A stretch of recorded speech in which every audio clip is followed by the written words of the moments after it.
एक दिन एक बबलू नाम का आदमी जो कि एनपीए नाम के ऑर्गेनाइजेशन में काम करता था, उसको 28 जनवरी को होने वाले एग्जाम का पेपर बनाने के लिए काम दिया, वो भी स्पेसिफिकली मैथमेटिक्स का। बबलू जो है वो बहुत आलसी आदमी था। उसने ऑलमोस्ट सारे क्वेश्चन ढूंढ लिए थे बट एक रह गया था। अब क्योंकि पुराने सारे पेपर्स ऑलरेडी कंडक्ट हो चुके थे तो सवालों का स्टॉक भी खत्म हो गया था, बिकॉज एग्जाम 22 23 24 को जो हो गए थे वो सवाल ऑलरेडी यूज हो गए थे। तो बबलू भाई ने सोचा एक काम करते हैं कि पेपर का डिफिकल्टी लेवल जाए तेल लेने, tendency to drop repetitive questions जाए तेल लेने।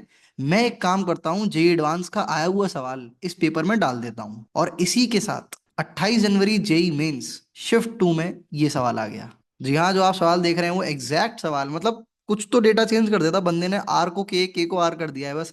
एग्जैक्ट सवाल आपका जेई एडवांस में आ चुका है और सेम सवाल इन लोगों ने जेई मेंस में डाल दिया। बहुत चांसेस हैं कि जो मैंने तुम्हें एनालॉजी बताई यही सोच के सवाल सेलेक्ट किए जाते हो, गॉड नोज। मतलब लिटरली के सारे सवाल सेलेक्ट कर लिए हो उसने, एक रैंडमली चलो एडवांस से डाल देता हूँ ऐसे करके किया हो। बट एनीवे, हमें सवाल सॉल्व करने से मतलब है तो उसका सॉल्यूशन बड़े ध्यान से देख लो। कोई नहीं जानता कि ये सवाल तीसरी बार फिर आ जाए, क्या पता फिर से बबलू भाई को ही काम दिया जाए पेपर की सॉर्टिंग करने के लिए, सवालों को ढूंढने के लिए, और फिर से वो सेम सवाल डाल दें, because tendencies repeat them self. तो सॉल्यूशन देखो ध्यान से इसका। तो सबसे पहले वीडियो को पॉज करके बाकी सारे स्टूडेंट्स भी इसको ट्राई कर सकते हैं, और जिसका भी ये सॉल्व हो जाए वो आगे बढ़ सकता है, कोई और वीडियो देख सकता है।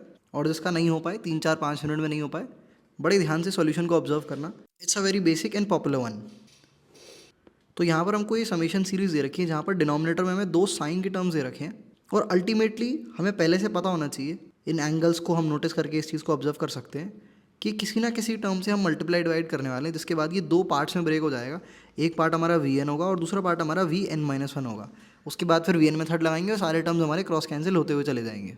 तो एक चीज़ तो ये है कि जिसका भी जेई मेंस के पेपर में ही सवाल नहीं हुआ, मतलब वो बहुत ही लापरवाह बच्चा है, उसने पीवाईक्यूज भी ढंग से नहीं करे। मतलब सभी का हो जाना चाहिए था, ये तो नहीं हुआ तो लापरवाही है भाई, आगे से इसको मत दोहराना। ऑलराइट, तो आगे बढ़ते हैं भाई।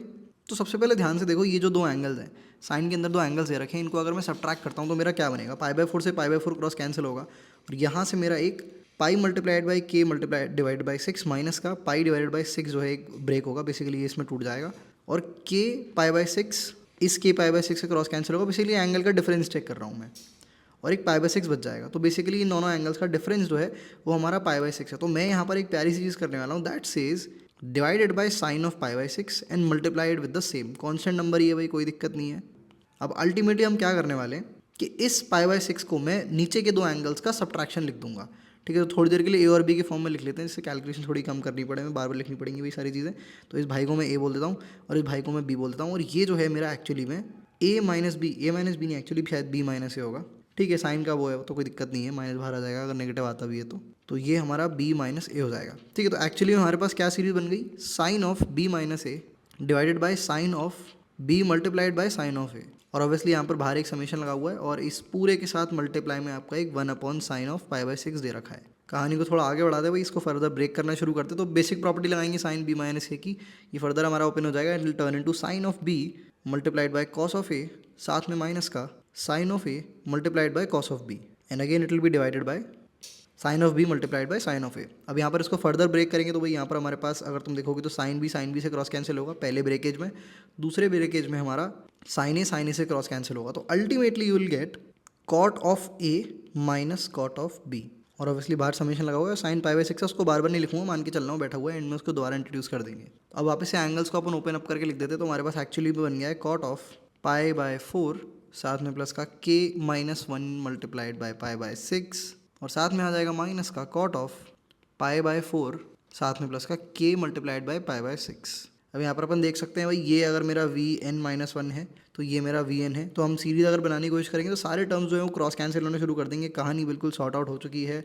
अब एक काम करते हैं भाई, यहाँ पर पहले तो समीशन लगा देते हैं बाहर, और साइन पाई/6 भाई साइन 30 डिग्री के बराबर होता है, और 1/sin पाई/6 हमें दे रखा था तो उसको 2 के बराबर लिख देते हैं डायरेक्ट, 1/2 होती है वैल्यू तो 2 हो गई। फर्दर जो है अगर यहाँ पर तुम ऑब्जर्व करोगे तो सबसे पहले के की वैल्यू एक बार बना लो। देखो, तो जिसको आदत नहीं, देखो जो अच्छा प्रो प्रॉब्लम सॉल्वर होगा वो इसके बाद सीधे डायरेक्ट आंसर लिखेगा, जिसने इस टाइप के 8 10 सवाल पहले से लगा रखे, जिसने नहीं लगा रखे वो फिर एक एक करके टर्म एक्सपांड करेगा, जिसने थोड़ी बहुत पढ़ाई कर रखी, जिसने बिल्कुल पढ़ाई नहीं कर रखी उसका तो फिर कुछ क्या ही होगा उसका, वो बिल्कुल ही कन्फ्यूज हो जाएगा भाई।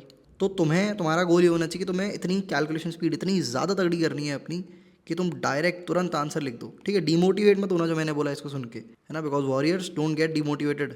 चलो आगे बढ़ते हैं भाई। तो सबसे पहले अपन के की वैल्यू जो है 1 पुट करेंगे, तो यहाँ पर डाला मैंने के इक्वल टू 1, तो यहाँ पर हमारे पास कॉट ऑफ पाई बाय 4 आएगा माइनस का कॉट ऑफ पाई बाय 4 साथ में प्लस का पाई बाय 6। कहानी बढ़ाते हैं, अगले टर्म की अपन चर्चा करते हैं। तो यहाँ पर आएगा कॉट ऑफ, ऐसा एक छोटी सी एरर कर दी यहाँ पे, मेरा पाई बाय 4 आएगा। अगले टर्म की बात करते हैं, तो ये हमारे पास हो जाएगा कॉट ऑफ पाई बाय 4 साथ में प्लस का पाई बाय 6, और यहाँ पर आएगा माइनस का कॉट ऑफ पाई बाय 4 साथ में प्लस का 2 पाई बाय 6। फिर से एक और टर्म लिख देते हैं, उसके बाद कहानी खत्म करेंगे।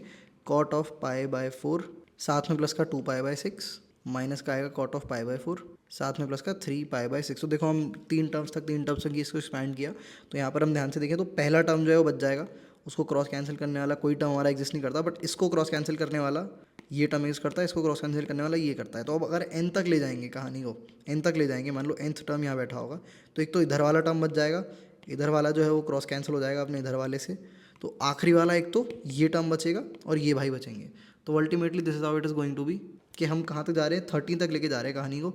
तो हमारा जो फाइनल आंसर है वो हो जाएगा 2 multiplied by cot of pi by 4 minus का हमारे पास आ जाएगा कॉट ऑफ, यहाँ पर हम सिर्फ वैल्यू जो है 13 के बराबर डालेंगे, क्या एक्सप्रेशन था भाई, के में 13 वैल्यू डालेंगे, तो ultimately it will turn out to be cot of pi by 4 साथ में प्लस का 13 पाई डिवाइडेड बाय 6। इसको पूरा कलेक्टिवली ऐड कर देते तो अल्टीमेटली हमारा जो एंगल बनेगा वो होने वाला है cot of pi by 4 minus cot of 58 pi divided by 16। अब यहाँ पर फिर से कुछ लोग फंस सकते हैं, मतलब देख रहे हो कितने सारे फंडामेंटल माइलस्टोन्स होते हैं जो एक क्वेश्चन को सॉल्व करने के लिए हमें अचीव करने पड़ते हैं। मतलब छोटी छोटी चीज़ें बार बार बीच बीच में लग जाती हैं, अगर एक भी नहीं आती होगी तो पूरी मेहनत एकदम पानी में गई, पूरा खत्म हो गया सवाल है। अगर छोटी सी चीज़ नहीं पता होगी तुम्हें, छोटी चीज़ क्या होने वाली है अभी तुम्हें समझ आ जाएगा।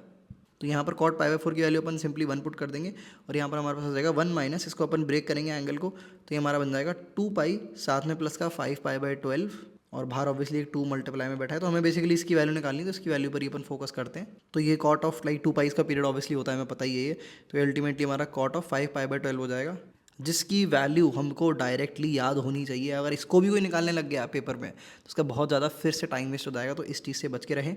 इसकी वैल्यू डायरेक्ट हमारी 2 माइनस रूट 3 के बराबर होती है। कमेंट से मुझे एक बार ये बताना कितने लोग ऐसे थे जो इस वैल्यू को याद नहीं रखे थे, मतलब जिनको वैल्यू नहीं पता थी, ये कितने ऐसे लोग थे। कमेंट्स में एक बार इसको एडमिट करो और बोलो कि भाई अगली बार से मैं ऐसा नहीं दोहराऊंगा। और ऑब्वियसली ये सवाल ना हो पाना कि भाई फॉर्म ही नहीं देखी, तो ठीक है वो जेन्युइन रीज़न है, बट आई होप अब तुम्हें इंस्पिरेशन मिल गई है। ऐसा कभी भी ऐसे दो ट्रिग्नोमेट्रिक टर्म भी दिखे ना, अगर A1 और A2 दो ट्रिग्नोमेट्रिक टर्म्स हैं, तो एंगल को सब ट्रैक करो, कुछ मल्टीप्लाई डिवाइड करो कि tan a plus B cos a plus B sine a plus B का फॉर्मूला लगेगा, कुछ तो ब्रेकेज करना है अपने को। जनरली ऐसी समीशन वाली जो सीरीज होती है ना, वो ब्रेकेज करने वाली होती है, वीएन मेथड से सॉल्व हो रही होती है।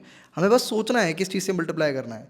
तो मतलब इन अ वे क्वेश्चन थोड़ा क्रिएटिव ही था, इतना बुरा क्वेश्चन भी नहीं था, मतलब ठीक ठाक लेवल का था। 2016 में आया था, 2016 का एडवांस का पेपर काफ़ी ठीक ठाक आया था, और सरप्राइजिंगली इन्होंने मेंस में भी वही डाल दिया। हमने एक बहुत स्ट्रक्चर्ड प्रोग्राम क्रिएट किया है जिसका नाम SO60 है, जिसमें हम तुम्हें सिखाते हैं कि वाकई में एक एडवांस लेवल प्रॉब्लम सॉल्वर बनना कैसे है, कैसे इस तरह के सवाल तुम्हारे लिए एक्चुअली में नॉर्मल हो जाएं, विद रफली around 480 plus methods and a community of good students, जहाँ पर बहुत सारे मेंटर्स भी रेगुलर बेसिस पे लाइव सेशंस वगैरह ले रहे होते हैं। सो ये वाकई में अगर कोई अपनी लर्निंग रेट को इंप्रूव करना चाहता है और वाकई में तुम्हें जेईई एडवांस में अच्छी रैंक लानी है, तो टाइम वेस्ट मत करो। आई वुड रिकमेंड आज से ही शुरू करो और रोज सेट ऑफ 60 के 2 क्वेश्चन सॉल्व करना स्टार्ट कर दो। 10 दिन में तुम्हें रियलाइज हो जाएगा कि अब तुम वो नहीं रहे जो तुम थे। दैट्स इट फॉर नाउ, बाकी डिटेल्स तुम डिस्क्रिप्शन में जाके देख सकते हो।